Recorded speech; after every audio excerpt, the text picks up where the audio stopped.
तो चलिए आज हम लोग सीखते हैं present perfect continuous tense.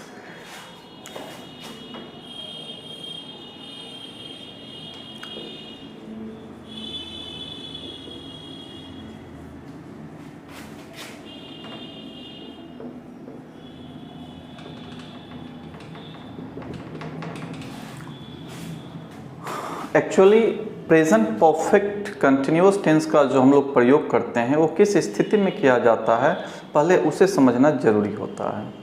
Actually ये जो प्रेजेंट परफेक्ट कंटिन्यूअस टेंस होते हैं इसका प्रयोग हम तब करते हैं जब किसी निश्चित समय से किसी काम की शुरुआत हुई है और वो अभी भी चल रही है।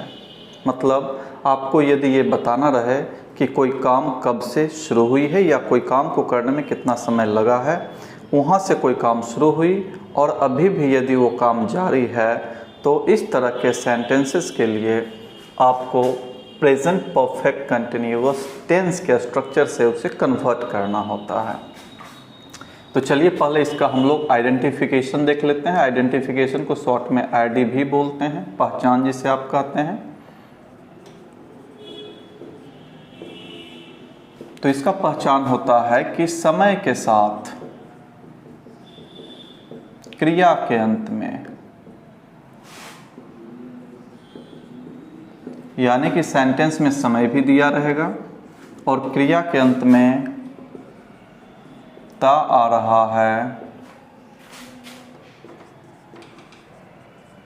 ती आ रही है, ते आ रहे हैं इत्यादि लगा रहे। जैसे कि आप कहते हैं कि वह 2 घंटों से खेलता आ रहा है, मैं 5 बजे से पढ़ाता आ रहा हूँ, सीता 10 मिनट से नाचती आ रही है, मोहन 2 बजे से किताब पढ़ता आ रहा है।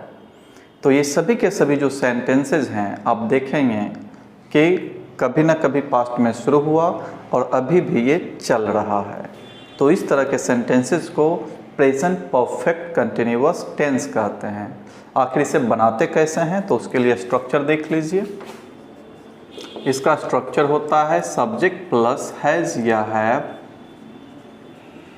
प्लस बीन लगाना पड़ता है, उसके बाद भी फॉर आता है, फिर ऑब्जेक्ट, फिर इसके बाद फॉर या सिंस प्लस टाइम।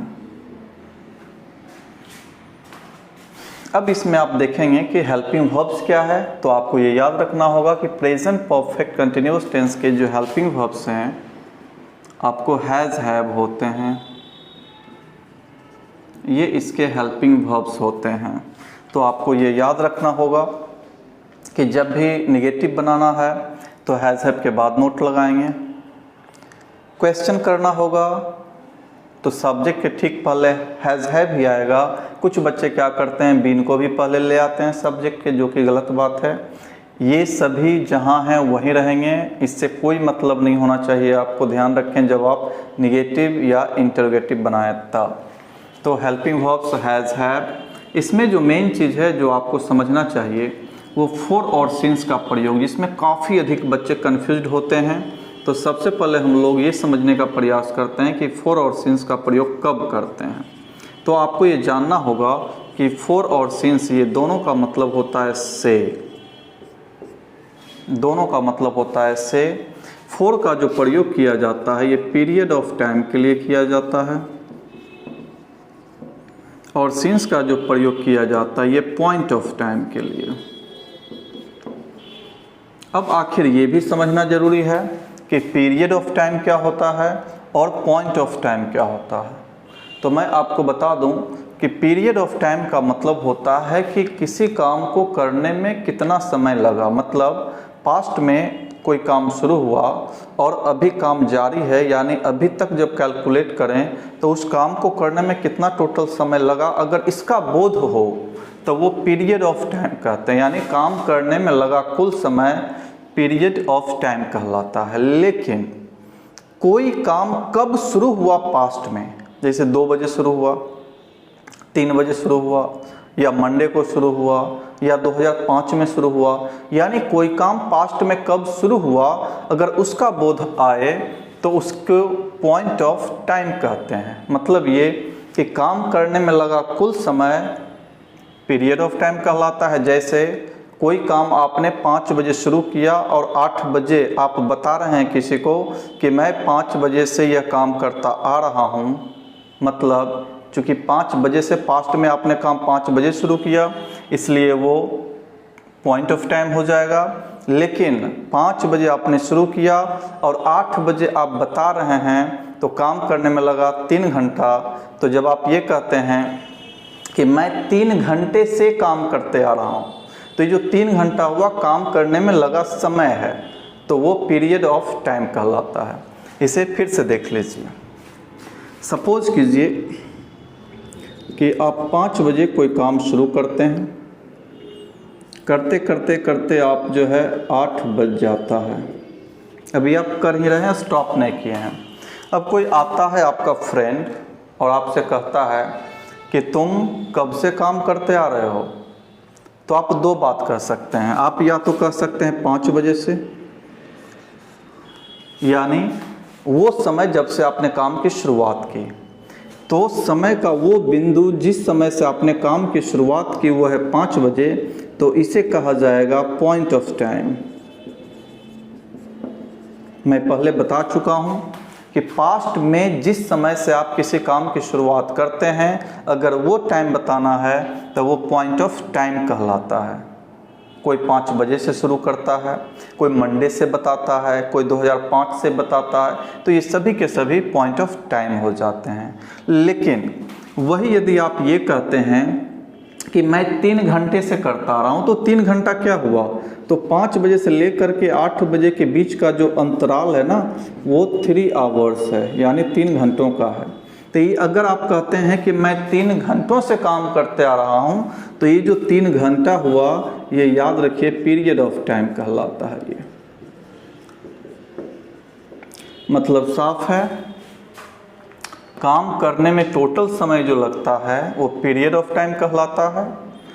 और काम आप कब शुरू किए अगर आप ये बताना चाहते हैं तो फिर वो पॉइंट ऑफ टाइम कहलाता है। जैसे कि मैं आपको बता दूं कि मैं 2006 से पढ़ाता आ रहा हूं, तो जब मैं कहता हूं कि मैं 2006 से पढ़ाता आ रहा हूं तो मैं क्या बता रहा हूं, पास्ट में कब मैंने काम शुरू किया वो मैं बता रहा हूं। तो पास्ट में मैंने काम कब शुरू किया ये बताना हो तो ये पॉइंट ऑफ टाइम कहलाता है। लेकिन यदि मैं ये कहूँ कि मैं पिछले 15 सालों से पढ़ाता आ रहा हूँ, तो ये 15 साल हुए, ये बीच का अवधि हुआ, पीरियड हुआ, जो कि मैं बता रहा हूँ कि मुझे पढ़ाते हुए कुल 15 साल हो गए। तो शायद अब आप समझ गए होंगे कि जब 15 साल बोलेंगे कि मैं 15 सालों से पढ़ाता आ रहा हूँ तो ये पीरियड ऑफ टाइम हो गया। लेकिन जब मैं कहता हूँ कि मैं 2006 से पढ़ाता आ रहा हूँ तो ये पॉइंट ऑफ टाइम हो गया, क्योंकि जब कहते हैं 2006 से मतलब साफ है कि मैं पास्ट का उस समय का बोध करा रहा हूँ जब से मैंने काम की शुरुआत की। तो जब से आप काम की शुरुआत करते हैं पास्ट में अगर वो बताना है तो वो आपका पॉइंट ऑफ टाइम होता है। लेकिन काम करने में लगा टोटल जो समय होता है वो पीरियड ऑफ टाइम होता है। उम्मीद है कि आप सब समझ गए होंगे। अब चलिए इधर देखते हैं। तो रूल कहता है कि पीरियड ऑफ टाइम जब रहे तो उसके लिए 4 लगाना है, अगर पॉइंट ऑफ टाइम रहे तो इसके लिए सिंस लगाना है। तो चलिए इसका सिर्फ एग्जाम्पल अभी देखते हैं। जैसे रहेगा 2, यहाँ जो दिया हुआ है इसी को देखते हैं। अगर है 5 बजे से तो चलिए देखते हैं। अगर आप कहते हैं कि मैं 5 बजे से इस काम को करता आ रहा हूँ तो आप उस टाइम को बता रहे हैं कि पास्ट में आपने कब काम शुरुआत की, तो ये आपका पॉइंट ऑफ टाइम होता है। तो 5 बजे से ये पॉइंट ऑफ टाइम का बोध कराता है। तो पॉइंट ऑफ टाइम के लिए से का जो मीनिंग होता है वो सिंस होता है। तो यहाँ पे पहले से का मीनिंग लिखेंगे तो ये हो जाएगा सिंस। अब है 5 बजे तो इसे 5 o'clock कहते हैं, यानी 5 बजे से का इंग्लिश होगा सिंस 5 o'clock। और यदि यही आप कहते हैं कि 3 घंटों से यह काम करता आ रहा हूँ, तो 3 घंटों से जब आप बताएंगे तो ये आपका है पीरियड ऑफ टाइम, और पीरियड ऑफ टाइम के लिए से का जो मीनिंग होता है वो 4 होता है, इसलिए से का इंग्लिश यहाँ 4 हो जाएगा और 3 घंटों का 3 आवर्स हो जाएगा। कहने का मतलब साफ है कि जब आप कहेंगे 5 बजे से तो सिंस 5 o'clock, जब कहेंगे 3 घंटों से तो ये हो जाएगा 3 hours। तो इस तरीके से 4 और सिंस का हम लोग प्रयोग करते हैं। अब आते हैं पूरे सेंटेंस का एग्जाम्पल की तरफ। अब जैसे दिया रहे, वह 2 बजे से खेलता आ रहा है, वह 2 बजे से खेलता आ रहा है। तो ये स्ट्रक्चर आपके सामने है, चलिए बनाना शुरू करते हैं।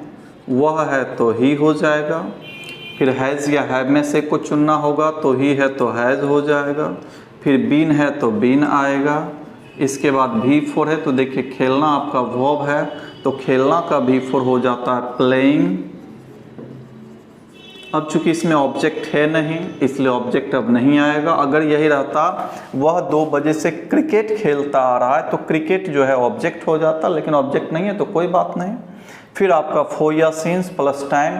तो अब देखते हैं बच गया 2 बजे से, तो 2 बजे से किस चीज़ का बोध कराता है, तो काम कब शुरू हुआ इसका बोध कराता है। तो काम कब शुरू हुआ, जब इसका बोध हो, यानी पास्ट में कब से काम की शुरुआत हुई, तो वो पॉइंट ऑफ टाइम कहलाता है। तो पॉइंट ऑफ टाइम के लिए से का इंग्लिश सिंस होता है, इसलिए आपको सिंस लगाना होगा। फिर 2 बजे है तो 2 o'clock। इस तरह से आपका सेंटेंस तैयार हो गया कि वह 2 बजे से खेलता आ रहा है, तो he has been playing since 2 o'clock। इसी तरीके से जब आप कहते हैं कि मैं 5 दिनों से किताब पढ़ता आ रहा हूँ, मैं 5 दिनों से किताब पढ़ता आ रहा हूँ, तो फिर ये भी आपका इसी स्ट्रक्चर से बनेगा। तो मैं का आई, फिर हैज़ या हैव है तो आई तो अपने बाद हैव लेता है तो हैव, फिर बीन है तो बीन, इसके बाद V4 है तो V4 क्या हो जाएगा प्ले का, पढ़ना है, पढ़ता आ रहा हूँ तो चूंकि पढ़ना है इसलिए आपका रीडिंग हो जाएगा V4। फिर किताब है तो अ बुक हो जाएगा, और इसके बाद आ गया 5 दिनों से। तो 5 दिनों से ये बोध करा रहा है पीरियड ऑफ टाइम का, चूँकि काम करने में टोटल समय जो लगा वो 5 दिन लगा, इसलिए पीरियड ऑफ टाइम का बोध हो रहा है। और पीरियड ऑफ टाइम के लिए 4 का प्रयोग करते हैं, इसलिए 4-5 days।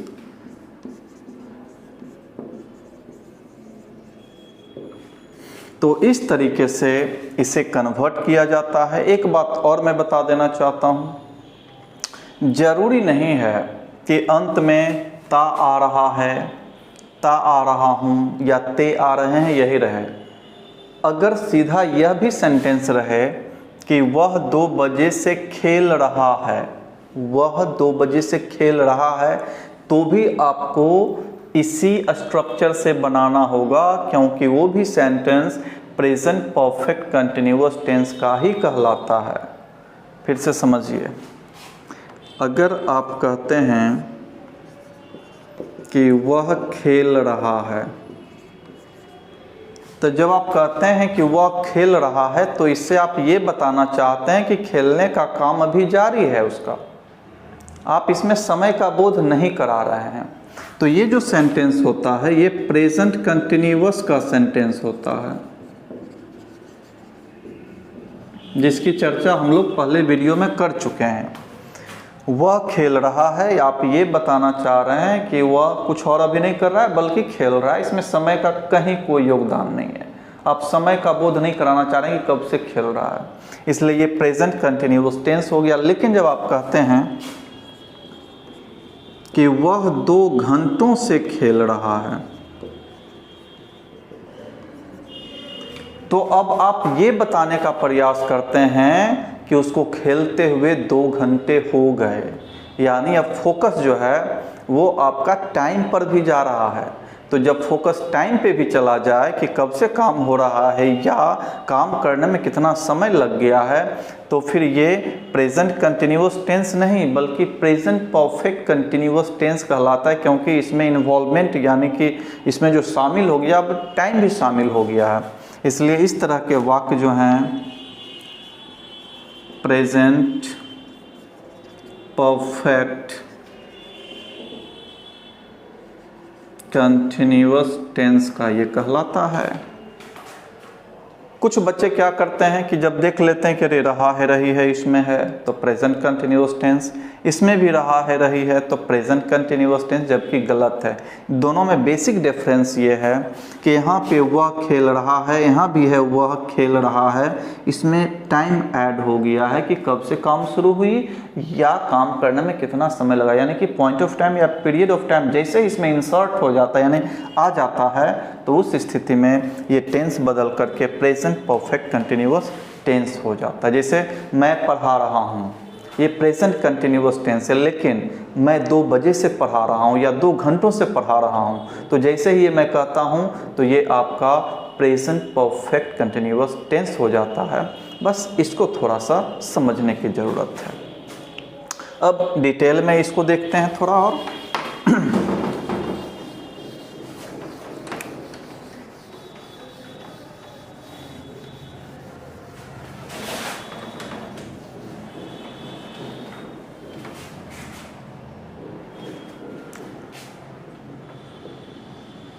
अब यदि यही सेंटेंस रहेगा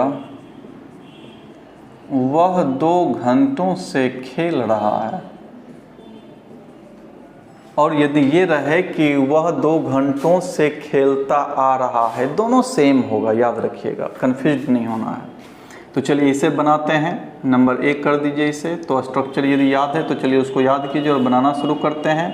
वह का ही, फिर हैज़ या हैव आता है हेल्पिंग वर्ब, तो ही है तो हैज़, फिर सभी में बीन आएगा, फिर V4 आता है तो खेलना का V4, प्लेइंग, फिर आ गया 2 घंटों से, तो काम करने में लगा टोटल समय 2 घंटा है, इसलिए ये पीरियड ऑफ टाइम कहलाता है और इसके लिए 4 का प्रयोग करते हैं, इसलिए ये हो जाएगा 4 2 आवर्स। यानी सेंटेंस है वह 2 घंटों से खेल रहा है, तो he has been playing for 2 hours, ये आपका सेंटेंस ट्रांसलेशन हो जाएगा। नंबर बी देख लीजिए, इसी का आप निगेटिव बनाएंगे तो वह 2 घंटों से नहीं खेल रहा है।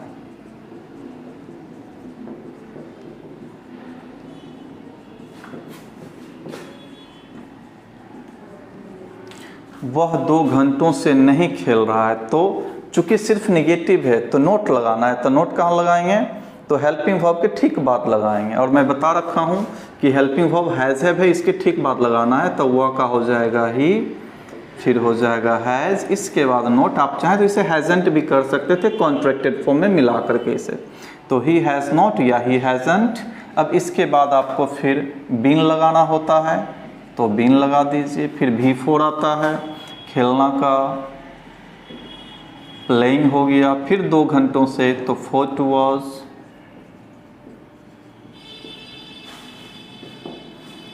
वह 2 घंटों से नहीं खेल रहा है, तो ही हैज़ नॉट या हैज़ंट बीन प्लेइंग फॉर 2 आवर्स। अब आ जाइए नंबर सी में, क्वेश्चन की शुरुआत करते हैं क्या लगा करके। तो मेन सेंटेंस आपका ए नंबर है, इसके शुरू में क्या लगा दीजिए, तो सेंटेंस बन जाएगा क्या वह 2 घंटों से खेल रहा है, क्वेश्चन मार्क, चूंकि क्वेश्चन है।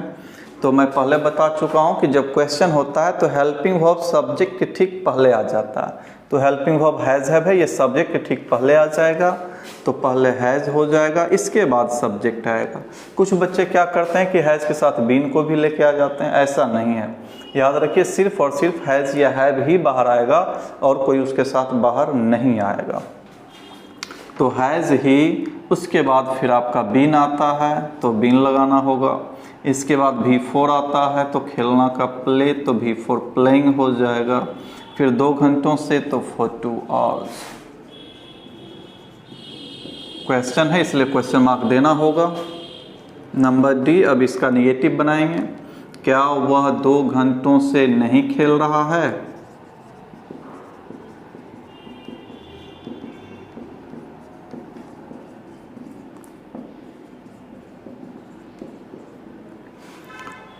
अब मैं पहले बता चुका हूं कि सेंटेंस यदि इंटरोगेटिव हो और निगेटिव भी हो तो नोट लगाने के 2 तरीके, या तो हेल्पिंग वर्ब के साथ या सब्जेक्ट के ठीक बाद। तो चलिए, क्योंकि क्वेश्चन है तो शुरुआत तो हेल्पिंग वर्ब से होगा, इसलिए पहले इसके साथ लगा देते हैं। तो हैजंट, फिर वह का ही, फिर इसके बाद बीन आता है, फिर भी फॉर आपका प्लेइंग हो जाएगा, फिर फॉर या सिंस तो आपका 2 घंटों हैं इसलिए 4 2 आवर्स हो जाएगा। इसी को आप दूसरे तरीके से बना सकते हैं, हैज़ ही नॉट, यानी नोट को अगर अलग रखना चाहते हैं तो सब्जेक्ट के ठीक बाद तो हो जाएगा has he not been playing for 2 days। इसके बाद आ जाइए नंबर ई में। अब क्यों, कब, कैसे, कहाँ लगा के क्वेश्चन बनाते हैं। जैसे वह 2 घंटों से खेल रहा है, क्यों लगा दीजिए, कब लगा दीजिए, कैसे लगा दीजिए, तो ये आपका 5वां नंबर बन जाएगा। तो चलिए करते हैं। वह 2 घंटों से कैसे खेल रहा है।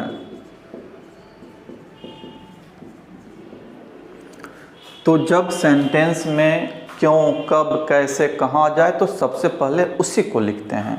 तो कैसे का इंग्लिश हाउ होता है, तो चलिए हाउ कर देते हैं। फिर चूंकि क्वेश्चन है तो डायरेक्ट सब्जेक्ट नहीं आएगा, पहले हेल्पिंग वर्ब आएगा फिर सब्जेक्ट आएगा। तो हेल्पिंग वर्ब इसका हैज़ होता है ही का, उसके बाद यहाँ सब्जेक्ट ही आ गया। बाकी अब जितने बच्चे हैं, बीन आता है तो बीन लगा दीजिए, फिर भी फॉर है तो प्ले का प्लेइंग हो जाएगा, फिर 2 घंटों से है तब 4 2 आवर्स कर दीजिए। कहने का मतलब है कि वह 2 घंटों से कैसे खेल रहा है। तो how has he been playing for 2 hours. फिर देख लीजिए नंबर एफ में, इसका निगेटिव बनाएंगे। वह 2 घंटों से कैसे नहीं खेल रहा है। अब चूंकि ये इंट्रोगेटिव नेगेटिव हो गया तो इंट्रोगेटिव नेगेटिव का रूल आपको पता है कि अब नोट लगेगा तो नोट कहाँ लगेगा, तो 2 ही जगह लगता है, या तो हेल्पिंग वर्ब के साथ लगता है या सब्जेक्ट के ठीक बाद लगता है। तो चलिए दोनों तरीके से बना लेते हैं। तो पहले चूंकि कैसे है तो कैसे का हाउ हो जाएगा, फिर जो है हेल्पिंग वर्ब आता है तो या तो हैजंट कर देंगे उसके साथ नोट लगा करके तब ही आ जाएगा। उसके बाद फिर बीन आ गया, फिर प्लेइंग आ गया, और उसके बाद 4 2 आवर्स आ गया। और करके आप लिख सकते हैं कि ये जो नोट है इसको यहाँ से हटा के सब्जेक्ट के ठीक बाद कर सकते हैं।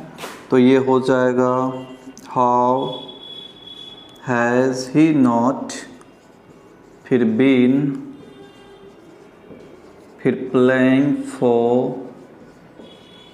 2 आवर्स। तो इस तरह से आपने देखा कि प्रेजेंट परफेक्ट कंटिन्यूअस टेंस का प्रयोग कैसे किया जाता है और किस तरह से उसे ट्रांसलेट करते हैं। Thank you.